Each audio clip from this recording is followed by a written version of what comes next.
Assalamualaikum dan salam sejahtera kepada rakan-rakan dan juga Dr. Habibi. Hari ini kumpulan kami akan membentangkan organisasi yang kami pilih, iaitu Persatuan Kanser Network ataupun KanWork yang berpusat di Selangor dan wilayah Persekutuan.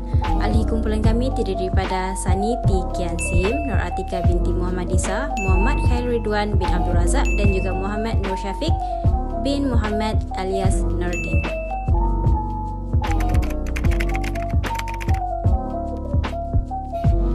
Dalam pengenalan ini, saya akan membincangkan sedikit sebanyak secara umum berkenaan dengan apa itu SHO atau Organisasi Khidmat Manusia dan apa itu Human Service, khidmat manusia, dan siapakah pencetus kepada Human Service dan bagaimana Human Service pada hari ini dan juga Human Service atau khidmat manusia sebagai profesional. Okey. Secara umumnya, definisi organisasi khidmat manusia adalah seperti hospital, sekolah, social agency yang memainkan peranan yang penting dalam setiap kesejahteraan hidup rakyat, individu, kelompok, masyarakat dan komuniti. Selain itu, SHO juga mempromosikan kepada penjagaan dan kesejahteraan hidup yang menumpukan kepada individu, kelompok, pasangan, keluarga dan masyarakat serta komuniti yang menanggung bebanan atau kesukaran dalam kehidupan mereka. Dan biasanya organisasi manusia ini memberi perkhidmatan seperti keperluan asas, penjagaan, rumah penjagaan, rumah perlindungan dan kepada mereka yang memerlukan dalam bencana atau masalah. Terdapat satu entiti iaitu khidmat manusia itu sendiri, di mana khidmat manusia itu dipertanggungjawabkan kepada seseorang dalam melaksanakan tanggungjawab mereka berhubung dengan permasalahan klien dan memastikan kesejahteraan hidup mereka berjalan dengan lancar apabila menerima perkhidmatan di sebuah organisasi manusia itu. Dan definisi khidmat manusia adalah satu proses menolong kepada mereka yang memerlukan bagi mencapai kestabilan hidup dan perkara seperti keperluan asas, tempat tinggal, menawarkan khidmat kaunseling dan rawatan-rawatan yang lain sehari dengan mempromosikan didikan, berdikari dan kebahagiaan seseorang manusia tersebut.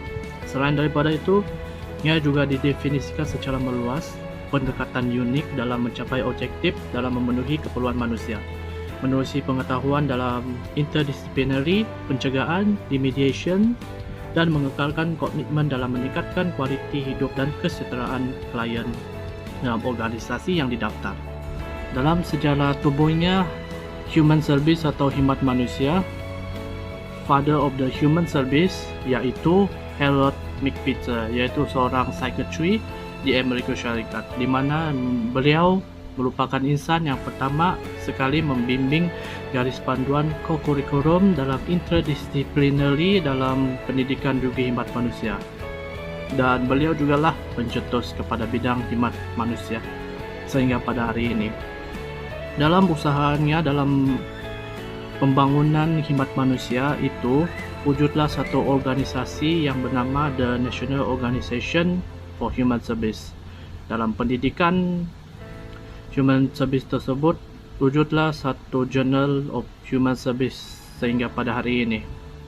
Dan tidak lama kemudian wujudlah konser berkenaan dengan Human Service dan kod dan etika dalam Human Service atau khidmat manusia.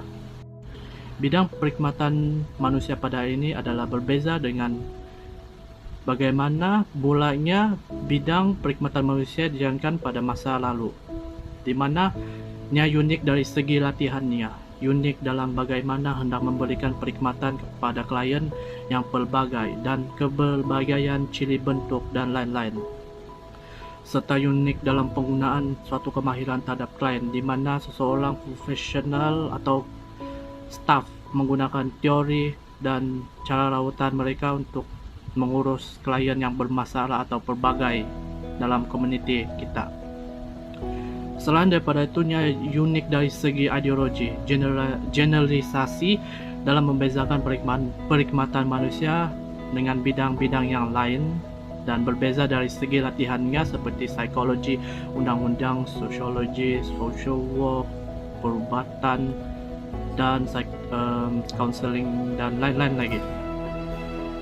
Dalam pendidikan dalam perkhidmatan manusia merupakan bidang yang luas dan perlunya latihan praktikal bagi mendapatkan gambaran yang sebenar, dan bagaimana case manager dan bagaimana ciri-ciri situasi, bagaimana cabarannya bekerja di perkhidmatan manusia sehingga pada hari ini.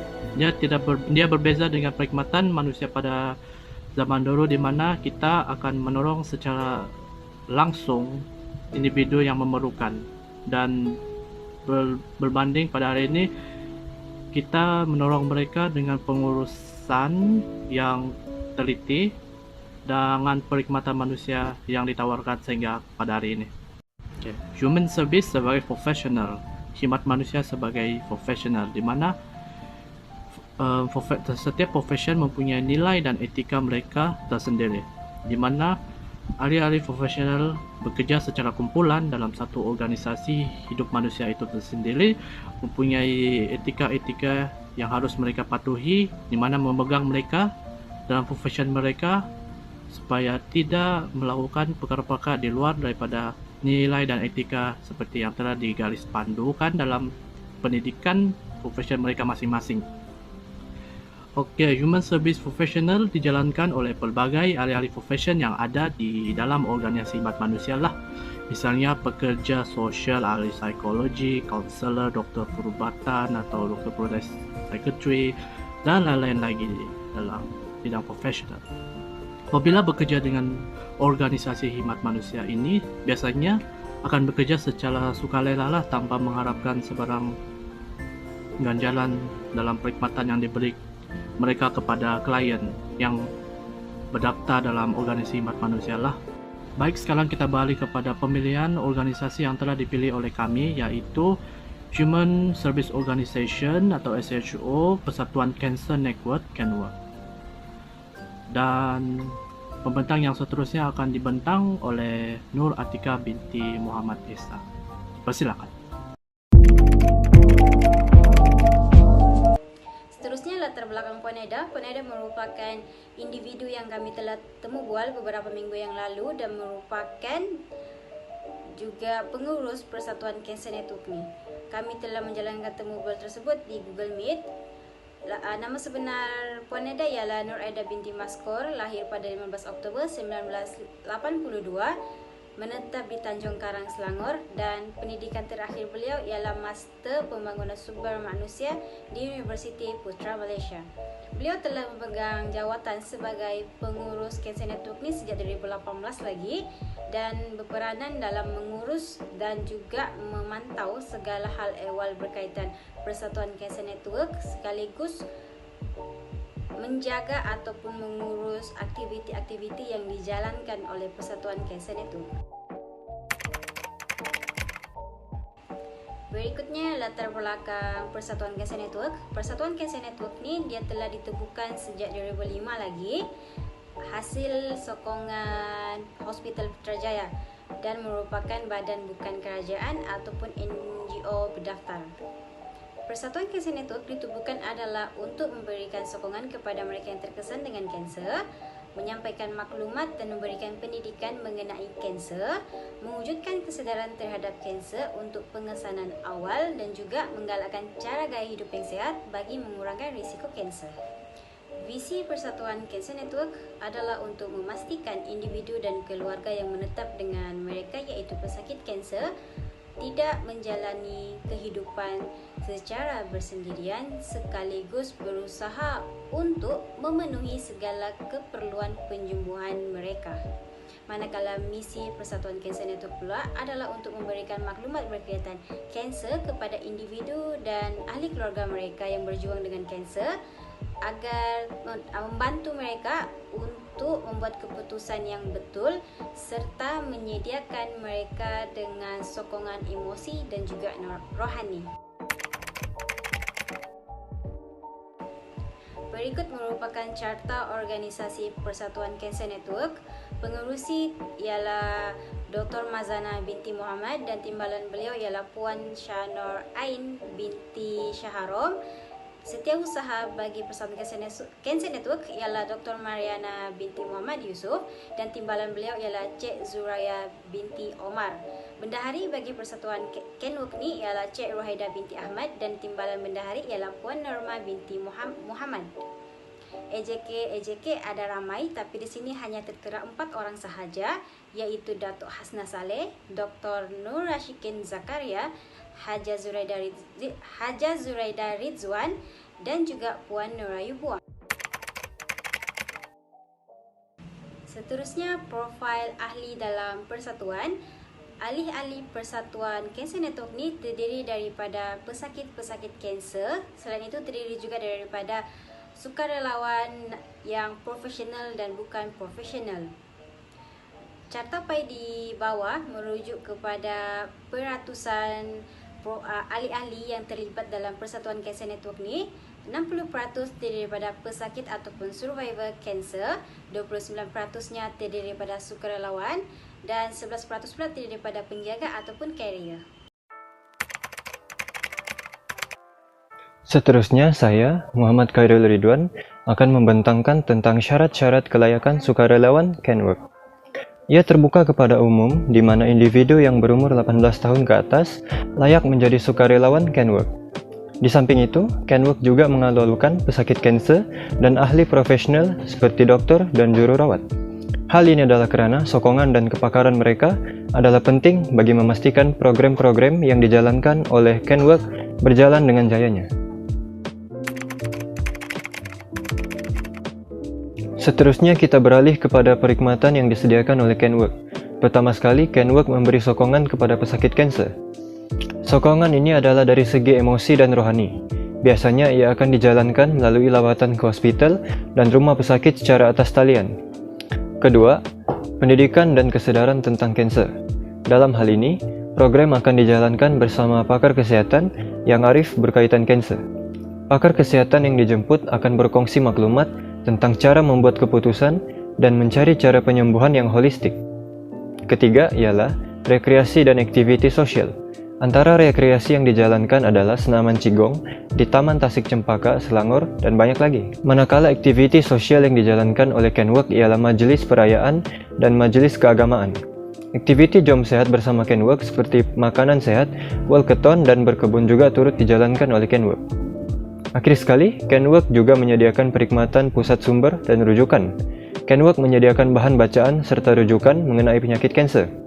Ia banyak terdapat di pejabat Canwork, Hospital Putrajaya, dan juga secara atas talian melalui KUPM. Bagi peruntukan dana pula, Canwork sebagai badan bukan kerajaan mendapat dana daripada jualan amal, di mana buku-buku berkaitan kanser serta berbentuk motivasi dijual kepada orang ramai. Ia bukan sahaja untuk mendapat peruntukan dana, tetapi juga untuk memberi kesedaran kepada masyarakat tentang pencegahan awal, sebab dan akibat penyakit kanser. Seterusnya ialah Canwork Charity High Tea. Ia adalah satu aktiviti pertunjukan kebudayaan yang dianjurkan untuk memperoleh sumbangan daripada orang ramai. Selain itu, Canwork juga mendapat dana daripada walkathon amal Canwork. Hal ini di mana iuran pendaftaran tersebut akan digunakan untuk membantu pesakit kanser dan menganjurkan lebih banyak program di masa-masa akan datang. Akhir sekali, orang ramai juga boleh membuat sumbangan di portal rasmi Canwork untuk sedikit sebanyak membantu pesakit kanser. Berikut adalah aktiviti-aktiviti yang telah dijalankan oleh Canwork. Itu saja daripada saya. Sekian dan terima kasih. Seterusnya, apa pula cabaran yang dihadapi oleh Persatuan Cancer Network ini? Menurut apa yang telah dikongsikan oleh Puan Norida Maskor hasil daripada temu bual sebelum ini, apa yang saya boleh perincikannya ialah cabaran prima bagi persatuan ini cuma satu. Asasnya cuma bertunjangkan kepada satu cabaran, yakni dari sudut penggunaan teknologi ataupun lebih jelasnya lagi, platform atas talian. Perkara ini sememangnya menjadi isu utama kerana desakan kita pada masa sekarang untuk menerapkan konsep norma baru dalam kehidupan. Jadi, daripada tunjang ini, saya akan pecahkan lagi kepada beberapa cabaran yang wujud di dalamnya menurut apa yang diperkatakan oleh Puan Norida Maskor. Baik, yang pertama, cabaran dalam mengekalkan penyampaian informasi atau maklumat. Sememangnya pada fasa pandemik sebelum-sebelum ini, segala bentuk urusan atau kegiatan amat memerlukan kita menggunakan teknologi. Hal ini kerana keterbatasan kita untuk bersemuka pada fasa ini menyebabkan kita perlu mencari alternatif lain, yakni salah satunya secara atas talian. Menurut pemerhatian saya, persatuan yang kami kaji ini amat giat dalam melaksanakan kempen kesedaran berkaitan kanser, dan mereka sememangnya sudah terbiasa dengan kaedah turun padang dengan membuat pameran-pameran tertentu dalam sesuatu program yang mereka jalankan.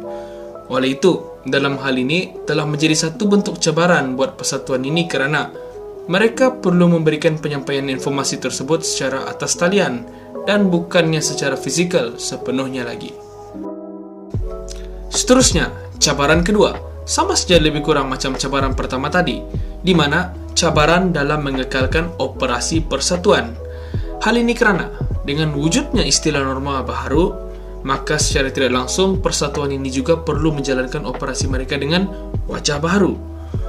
Hal ini menjadi satu bentuk cabaran kerana ianya merupakan satu perkara baharu untuk dilaksanakan dan pastinya memakan masa untuk penyesuaian berlaku.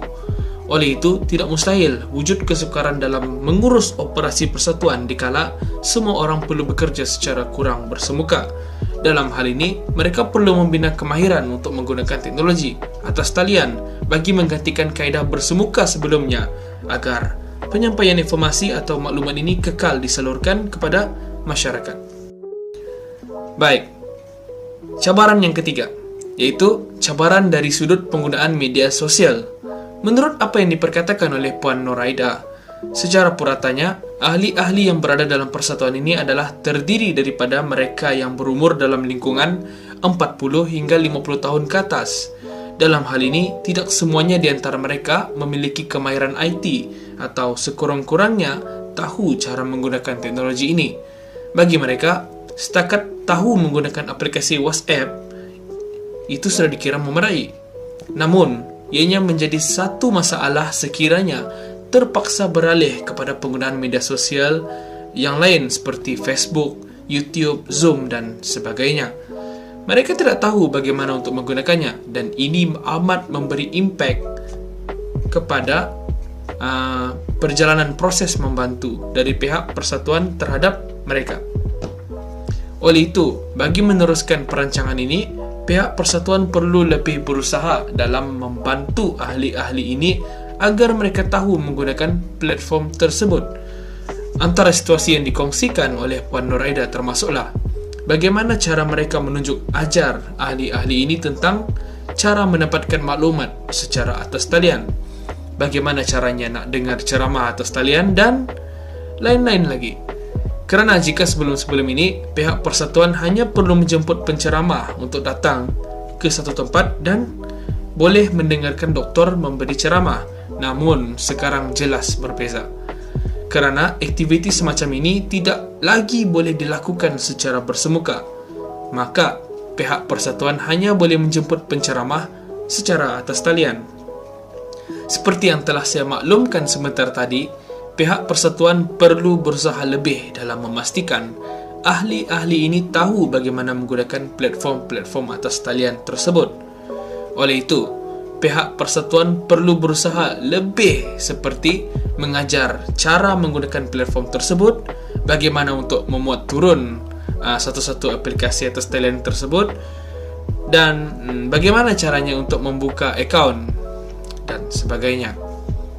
Menurut Puan Noraida, ini merupakan cabaran yang biasa atau normal untuk dihadapi oleh semua NGO kanser, termasuklah persatuan Kenwork ini. Seterusnya, saya ingin berkongsi pula beberapa hotline yang dimiliki oleh persatuan Kenwork ini. Antara medium yang boleh digunakan bagi menghubungi persatuan ini termasuklah: yang pertama, menerusi panggilan helpline mereka di talian 1800 22 86 72. Ini sekiranya ingin menghubungi mereka melalui panggilan telefon lah. Okey, seterusnya melalui platform Instagram atas nama akaun Kenwork_official. Di sini kita boleh melihat gambar-gambar yang dikongsikan oleh persatuan Kenwork ini sepanjang mereka menjalankan tugas. Di sini kita juga boleh melihat perkembangan persatuan ini dan apa program yang bakal mereka jalankan di masa mendatang. Medium seterusnya lagi ialah melalui page rasmi mereka di Facebook, yakni menerusi carian Kenwork. Di sini lebih kurang sama dengan perkongsian mereka di Instagram. Selain itu, menerusi media kreatif mereka dalam hal ini, Persatuan Kenwork juga ada mewujudkan saluran YouTube mereka sendiri dengan kata kunci carian Persatuan Cancer Kenwork. Persatuan Cancer Kenwork. Melalui platform YouTube ini, mereka berkongsikan video-video informasi, maklumat penting lainnya berkaitan kesedaran kanser. Ada juga perkongsian hasil daripada program atas talian yang telah mereka jalankan dan banyak lagi. Yang kelima, kita juga boleh berhubung dengan persatuan ini melalui laman sesawang mereka, laman sesawang rasmi mereka, iaitu di www.kenwork.org. Tambahan lagi, ini sekadar perkongsian tambahan dari saya. Setelah saya meninjau beberapa platform persatuan ini, saya juga mendapati mereka turut memiliki akaun Shopee mereka atas nama Persatuan Kenwork. Di sini kita boleh melihat beberapa barangan yang dijual oleh persatuan ini menerusi platform jual beli Shopee. Antara barangan yang mereka jual termasuklah buku-buku berkaitan kesedaran kanser, buku doa, baju, dan lain-lain lagi yang berkait dengan persatuan mereka.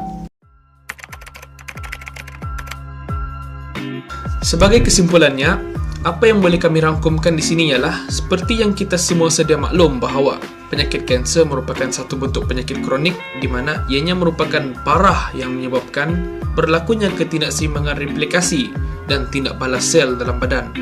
Ada kalanya sel ini bertambah secara tidak normal, menyebabkan berlakunya ketumbuhan tidak normal atau juga dikenali sebagai tumor. Menurut pendefinisian yang saya dapati melalui portal rasmi Kementerian Kesihatan Malaysia, umum diketahui bahawa menjadi pesakit kanser pastinya mendatangkan impak dalam pelbagai perspektif kehidupan seseorang itu. Oleh hal yang demikian, golongan ini perlu diberikan pertolongan dari segi emosi, kewangan dan sebagainya, agar mereka tidak merasa tersisih dan bersendirian dalam masyarakat. Kita seharusnya memberi sokongan moral agar mereka dapat terus bersemangat dalam meneruskan kelangsungan hidup.